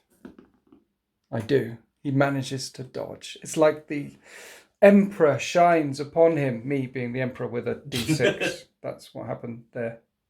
That's the shooting phase. Now this chunky boy is going to try and leap down and hit the land speeders. He needs a 4 because he's a layer up. And that's a 1. Yes, he goes, Hayuken. Smashing in. He hits on 4s. Yeah, roll here. Oh my goodness. He shouldn't have gone leaping off some crates. Maybe come here. He leapt off and it just zipped to the side a little Face bit. planted in the bottom, in the floor, in the concrete. Then we have defenders fight first. My bikes versus your sentinels. Let's do this again. 2 hits. Rerolling all wounds. Then we did the remaining attacks. One of the sentinels is down to 3 wounds left. The bikes were not injured in return. Then we came back here to the speeders, hitting this chunky boy. Yep. Didn't do any wounds to chunky boy. So this fight is a bit of a wash. And at the end of turn 3 for the cultists, the revolution lives on. You get 2 more points, making it 9 points to 5. It is 4 points in the lead. They've searched and secured as much of this site as possible, as they possibly can. I like to think that we're fighting 2 different missions. You're like on a leaflet drop. Yeah. We're trying to spread the good word. Well, basically, you've come really naughtily and said, we want our planet back. And we were just enjoying overthrowing our oppressors, and now more oppressors have turned up. It's a bloody nightmare. So the leaflet drop, as far as you're concerned, is going really successful. I mean, everyone knows about our pizza delivery service on Vernox. Yeah, we haven't picked up as many of the pizza delivery 50% off stuff. So you're winning by 4 points, 9 points to 5. Yeah. But you are getting pushed back and pushed back and pushed back. This is the cult. You try and score as many points as you can at the start because everything dies really quick. I'm pleased with how much I've scored, but now we'll see the Marines come back a bit. It's whether or not I can hold on with my very limited resources left. But it's I think it's going to be close, you know? Space Marines, turn 3. Chunks of debris from the sky. Uh-oh. 2 PDF left. Yeah. One of them gets hit by something from a very long way up. And here we are after the 13th movement phase. Locke zips round, ready to join these bikers on the central objective and clear them off of here. And the unit of bikers over his shoulder have fallen back from the Sentinels, ready to bring all their firepower to bear against the Sentinels and the unit up on that objective. I'll still be scoring it if I wipe them away. And there's still 5 Stern Guard inside that Razorback, which did go flat out. It won't be firing as it tries to penetrate into the cultist lines. Back here, I've spent the CP I just got back falling out of combat, so I can shoot this bad boy. Those 2 wounds is on him. And there's Devastators. There's a lot of devastating firepower, which should end his life. That looks so cool. Like the land speeders, like he's fallen flat on his face, and they've just sort of spun around and gone, "What was that?" Oh, yeah, like died. So cool. So let's unleash hell. Here's 4 missile launchers, and only 2 hit. But both of them wound at AP -2. I'm still staying in the tactical doctrine, by the way. So it doesn't have a save. Okay. And that becomes 1 damage. That becomes 2 damage. So 3 shrugs. I've just got 2 dice on me, so I'll roll. And another one. Okay, so he takes 2 wounds. He's down to 3 wounds, I believe. Heavy bolters coming in hot. 3s to hit. Rerolling 1s. And 4s to wound. 1 wound at AP -1. So you got 6 up save. No. And then a 5 up shrug. 2 shrugs. It's only 1 shrug because... Oh, I'll roll it again then. Well, no, on a 1, 2, 3 it was the 6. Okay, cool. It wasn't the 6. So he's taken 2 wounds so far. Yeah. Right, twin bolters from here. These need 5s. Rerolling 1s from the Razorback because it's so injured. I do 2 wounds. 2 more 6s. Oh. And then another 6 because it becomes 1 damage. He's still got 3 wounds left. Las cannons, come on. Las cannons to the face. This will do it. 2 of them hit. 3s to wound. 2 of them wound. No saves. D6 damage a time.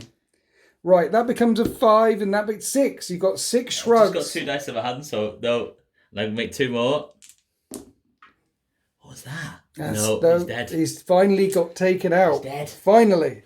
And there was another squad of Devastators. He was caught and there's a hole in the ground there. It was a kill box. Now bolt guns into these chaps. Locke fired everything at the 1 PDF, wiping him out. Here's the 8 shots from the other squad into the 4 remaining guys. And that is 5, 6 up saves on these 4 remaining guys. And they get wiped out. I was going to charge them if I needed to, but that worked. Then we come around here.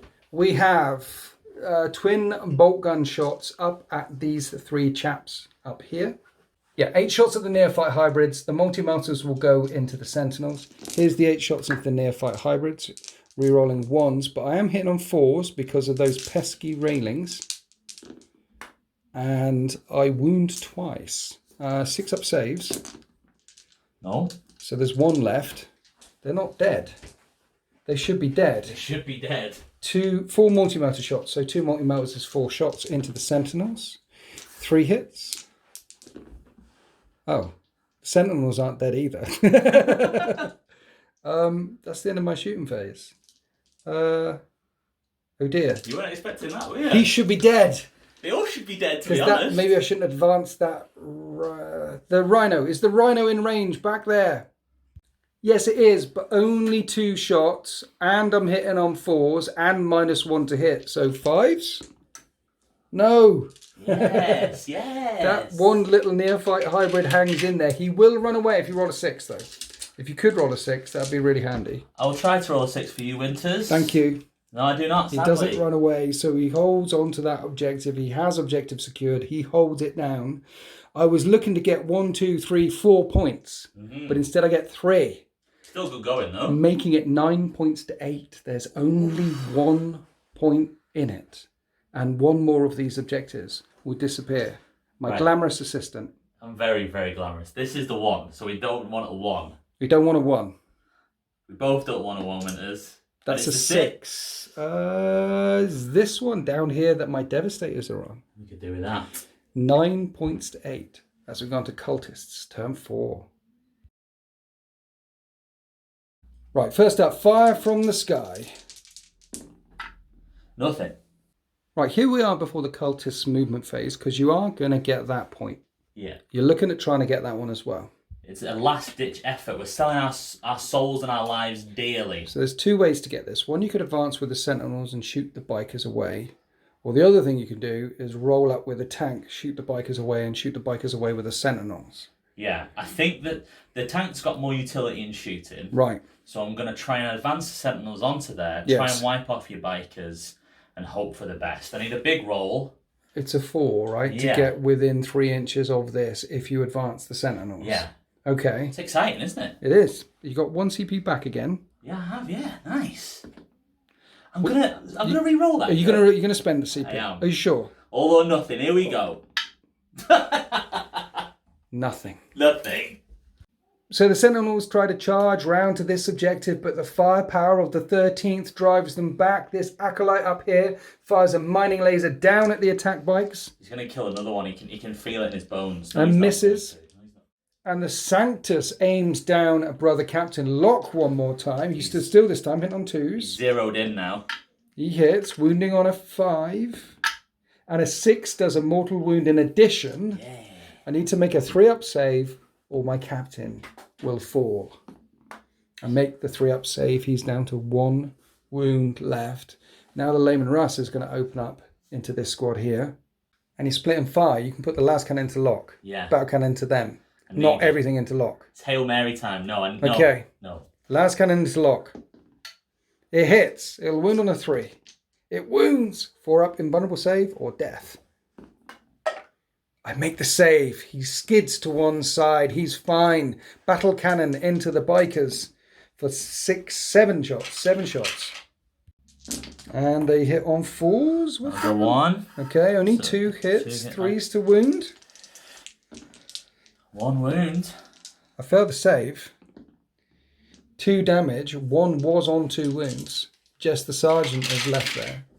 And interestingly, that is the end of your shooting phase. So I've got mortars. Mortars are coming at the bike. Lots of shots. Hang on, can I split? I can split fire, can't I? Of course you can. I'm going to fire... It always works. It always works, not a problem at all. I'm going to fire 2 mortars into the bike. Yeah. And then 1 mortar team into Locke, if they feel lucky. Right, that's the icing on the cake. Let's do the 2 mortars first into the bike. 2d6. 8 shots. 4s. 7 hits. Good. 5s to wound. 3 wounds. This could do it. This doesn't do it. That bike is on 1 wound left. Just like Brother Captain Locke, who gets hit by mortar fire. 3 shells come around, rain around him. All of them hit. In 1-5, that's all I need. One of them wins, but I have a 2-up save because of the storm shield. So it's all good, man. Oh god. So mortar fire rains down amongst the centre of the battle grid. The cultists try and take that central objective, but get driven back. They do get 1 more point for searching that site over there, making it 10 points to 8 as we go on to the 13th, turn 4. And projectiles rain down from the sky. So I can do D3 mortal wounds. He's dead. And one of these sentinels is on 3 wounds. And now it's down to 1 wound remaining. Something big and metallic gets stuck in its leg. Here we are after the 13th movement phase. These Devastators advanced onto this objective here. And these are moving around trying to get inside of the Razorback. Staying on this objective. And the bikers staying underneath that objective there, searching that site, while the stern guard and the attack bikes move in for the kill. Then we move round in the shooting phase. I had shots from multi-melter attack bikes at point blank range, plus some mass reactive rounds going into the sentinels and blowing them out of here. And then heavy firepower from Devastators and from the land speeders firing down at the Layman Russ. And it's down to 9 wounds remaining, and that is the end of my turn 4. And it was 10 points to 8, but I'm on 1, 2, 3 objectives, making it 10 points to 11. Finally, the 13th are 1 point in the lead at the end of turn 4. And you have a tank and some mortar team left back here. Then one of these objectives is going to disappear. We're going to go 1, 2, 3, 4, 5, 6 at the next turn. So the central objective disappears. leaving only this and this objective remaining as we head into turn 5. So there's no way back for the cultists at this stage. And this is the way the revolution ends. At this point, the revolutionaries will fade back into the shadows. Perhaps Scallion is conceding 10 points to 11 in favour of the Space Marines. That's pretty much how it goes for cultists sometimes. They hit like an absolute freight train, and then can they hang in there for the win? Sometimes it's over. That was pretty overwhelming. Look, what a game. It was glorious. Genestealer Cults are designed to bend and shape the 8th edition rules. We're in 9th edition now. Yes. So they've always got it against them. They're coming up against Space Marines with the 9th edition codex. So I don't care. That was so much fun. That's one of the best, most fun games I've ever played. It was tactical, high body count. There were some really cool moments. And I got to play the 13th for the first time. What a Was that the first time against the 13th? Yeah, it was, yeah. And you made loads of glorious charges down there. The other thing is we randomly drew this game. We randomly drew this deployment, so it could be a completely different type of open war game.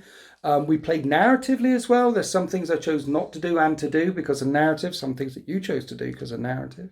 I'm loving the open war cards at the moment. I'm so really much fun. There's so much fun. I like competitive play. I like getting my competitiveness on sometimes. Yeah. But sometimes I just like to have beer and pretzels and play a game of 40k. Yeah, for sure. And if you do it the right way, the open war thing, the way it was supposed to work is you draw the objective card first, you follow that through, and then you find out what deployment is. Because we put these objectives down, we didn't know which way we deploy. No. And then we found out, oh, it's this kind of deployment. And I actually won the roll-off for deployment. Yeah, and I remember telling you it would have benefited me to be further in and in control of more of the objectives and you on the backfield down there. But that just didn't feel narrative at all. So I thought, no, let's do it. So I'm rolling in and you have the... Yeah, that was good. How cool, like the 13th coming into the city and sweeping it clear of the Genestealer menace, like... Oh, it was such a great game. I love games like that. And Genestealer Cults, really high body count. Like, you always lose a lot of models. Yeah. There's some things I maybe could have done different, but I'm really pleased. I got most of my synergies off, which the Genestealer Cult is a buffing army. They've got lots of +1s and rerolls and this and that. And I think it did all right. I think very, very strong. Space Marines are a really good counter to them, but... I really love that game. It was so cool. I like fighting Genestealer Cults as well because it's like fighting smoke. You don't exactly know what they're going to do next. Yeah. Right from the deployment where there's blips all over the place. It's like, right, how many am I actually fighting today? If I go first, then I can see them. So it's that's a bit weird. And then the fact that they can appear, that's a bit weird. And they can also disappear again, which you didn't do, but you can disappear again. It's because you killed them all before they could disappear again, Winters.